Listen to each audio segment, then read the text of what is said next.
Good morning. I'm going to talk about career today. Um, Now, this channel is about cultivating authentic presence, the practiced life, right? The examined life. So when I talk about career, I'm not going to talk about um, productivity or tips and techniques for advancing in a particular role. What I am going to talk about is how career really represents sort of the amalgamation of desires, fears, regrets, um, compromise, and how that all merges into the trajectory of a life. So I'm using career. Yeah, it's going to overlap with jobs and money and supporting a life, um, or lifestyle, and the accumulation of status and things. That's an important part of the career. But I want to examine it in the context of creativity, meditation, spirituality. Right? So the prompt for this is that in the conducting workshop that I was at a few weeks ago, one of the days was a career day. So for that day, we did not practice with the orchestra. Instead, we had a series of mock interviews, one-on-one discussions, group discussions, led by Henry Fogel, who I think lives in Chicago. Certainly worked in Chicago, used to be president of the Chicago Symphony Orchestra, and now, since he's retired, he consults with orchestras who are looking for either music directors, conductors, or executive directors. So for me, I'm a little different from everybody else in class. In fact, as I think about that, there's probably three buckets of people who were attending the workshop. In the middle, most of the people are young graduate students. So when I say young, I mean, in their early 30s. Very well trained and, academically, like they have master's or doctoral degrees in conducting, and they're looking for a job. They want to get hired by an orchestra or a university to have a career. So career day for them is vital. Then over on this side, there were one or two students who were not at that point yet.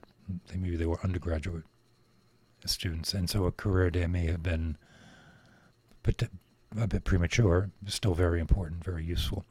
And then there's me, and I'm on this side. I'm 57 years old, with no conducting experience other than what I've accumulated in my in these workshops with Markand. Experience as a composer, experience as a pianist, but both of those at kind of the strong amateur level. With some good experiences along the way, but not a career.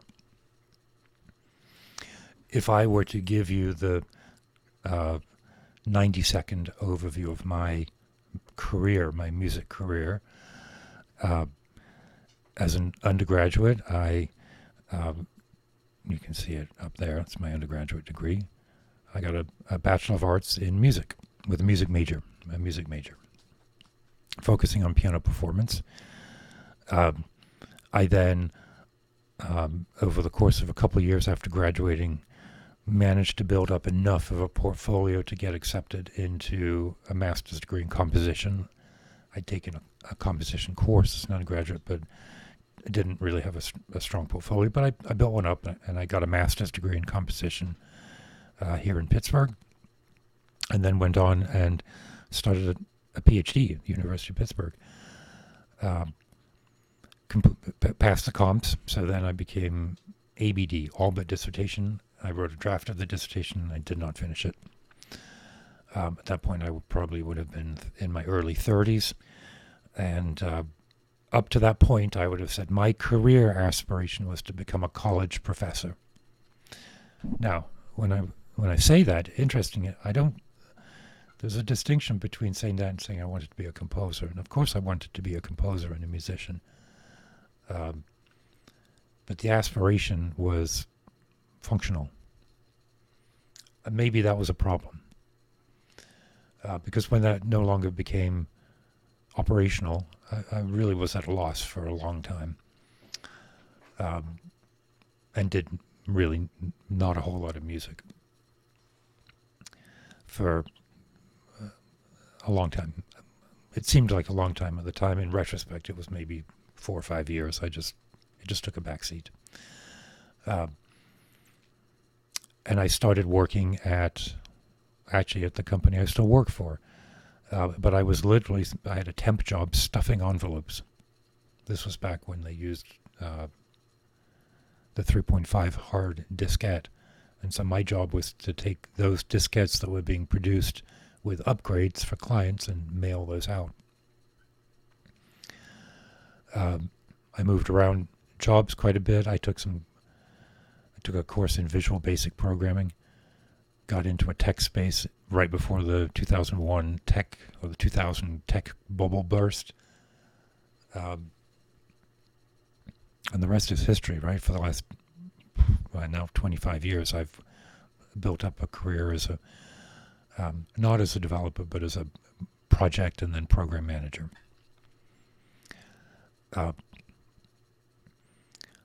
Along the way, I met Lowry, and Lowry reignited the creative spark, and I started playing piano again. I started writing some music again, not with any consistency, but I had some successes as a composer. I had a piece played at UNESCO. There's a bunch of stuff on my CV of music, but no conducting, right? So there I am in the career day, and part of the career day was a consult to go over my resume. Of course, my resume doesn't have anything on it. So it took a minute or two for Henry to adjust. And we ended up having an interesting conversation because it turns out that while a hire as a conductor, as a music director is vanishingly small, not just for me, but for everybody, positions as management, like executive director, are it's actually hard to find candidates. Apparently, the example he gave was for a small but well-regarded professional orchestra,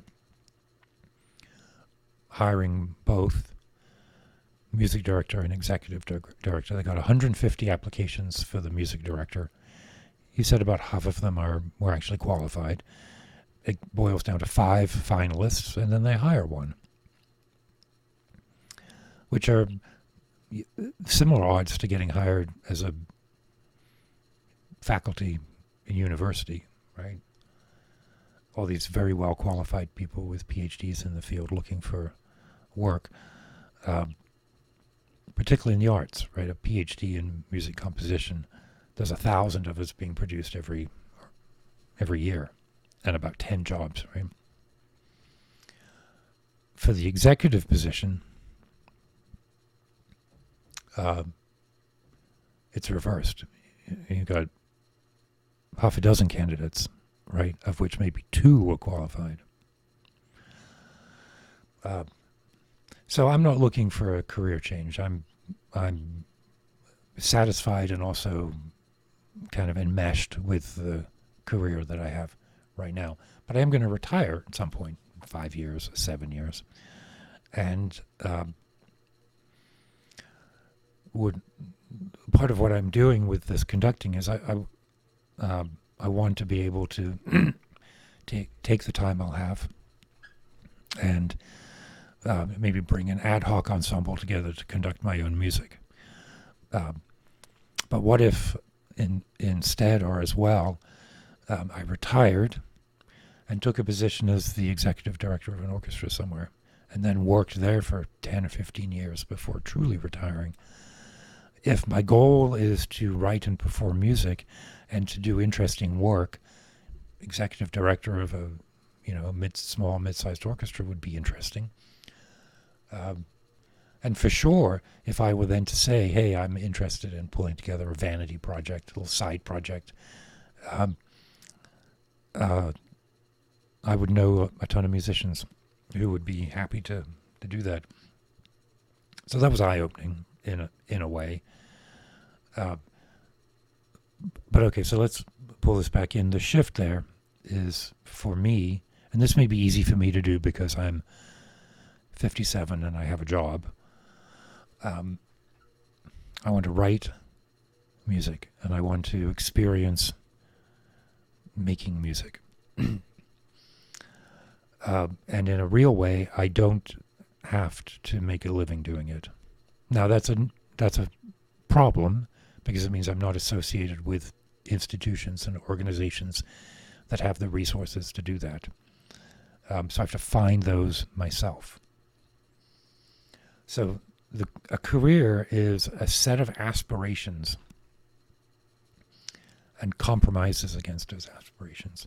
If I'd been smarter in my 30s, I would have immediately recognized that the thing to do was to go wholehearted in my corporate career,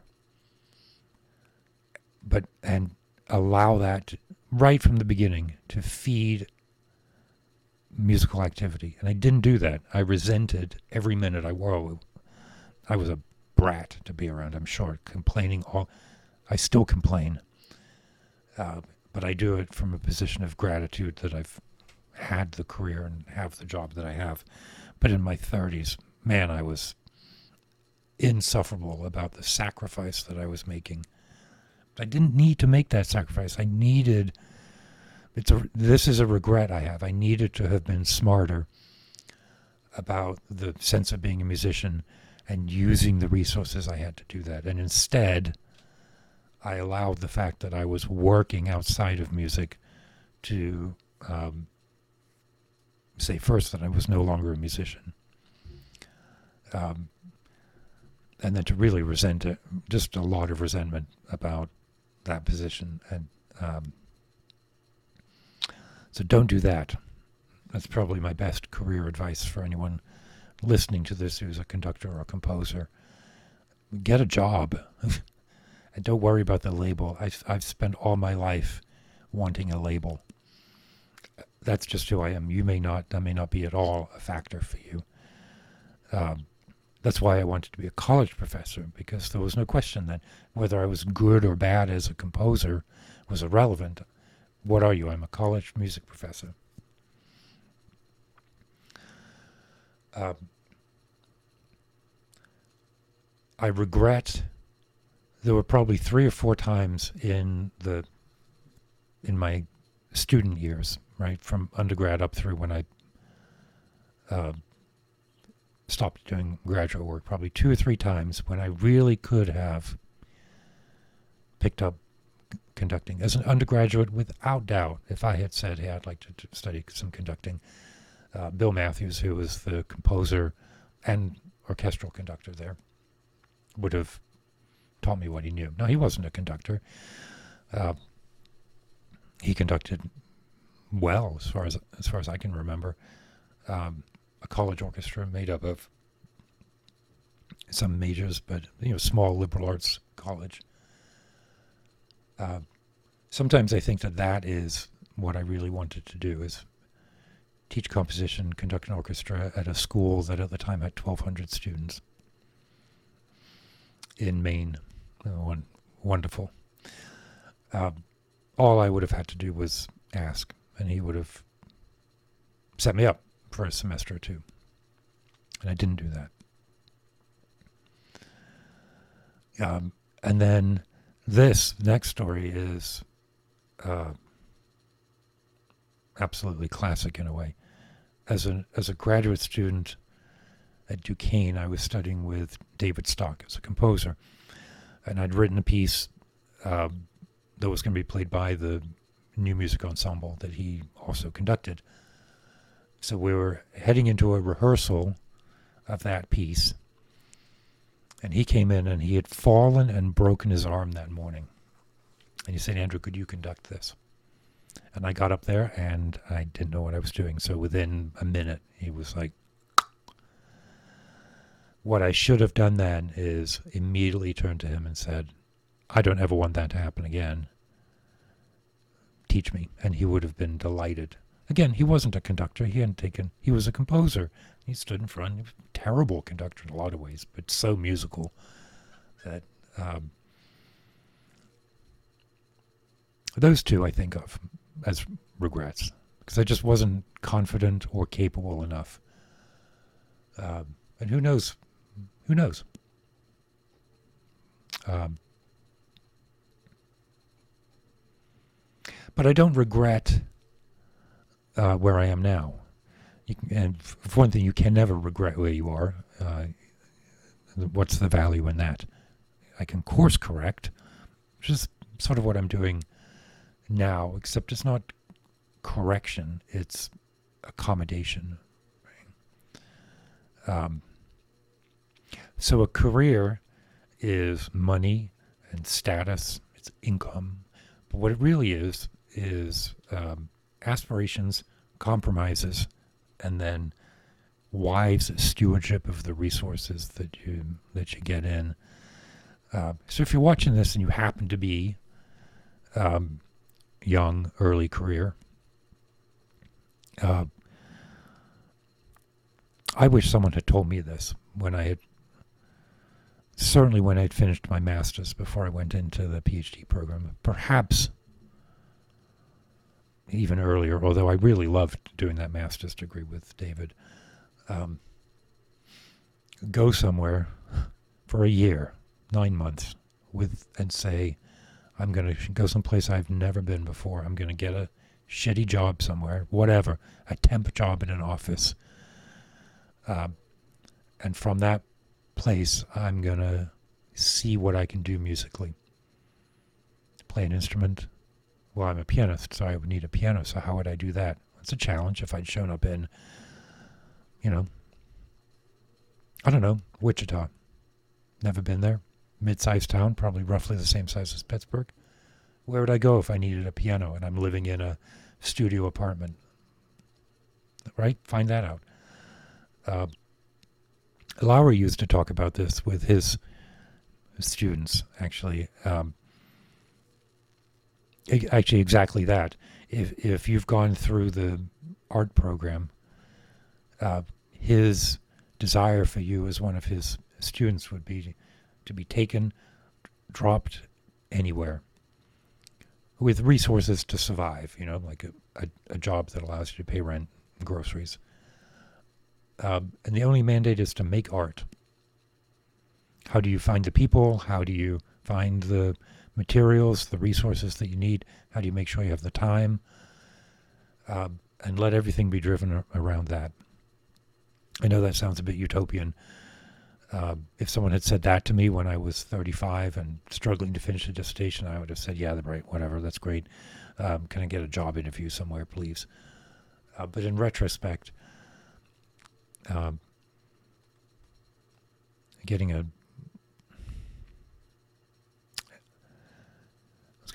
job is good, but of course getting a job is good. I let my resentment and distress shape several decades of my life, and by grace I've still managed to get some promotions and end up in a fairly solid place. But that's how you should think about a career. And I think the sooner that clarification becomes sustainable, the stronger and better life will be. So I'm going to stop there, but certainly if you have questions or if you think I'm full of shit, which I probably would have as well, drop me a note, let me know. But either way, subscribe if you haven't, and certainly share this. Just one person. If you're here 20 minutes in, you undoubtedly are surrounded by people in your life who would be interested in this channel. So let's see if we can get a couple of them to also join and subscribe. Keep your wits about you.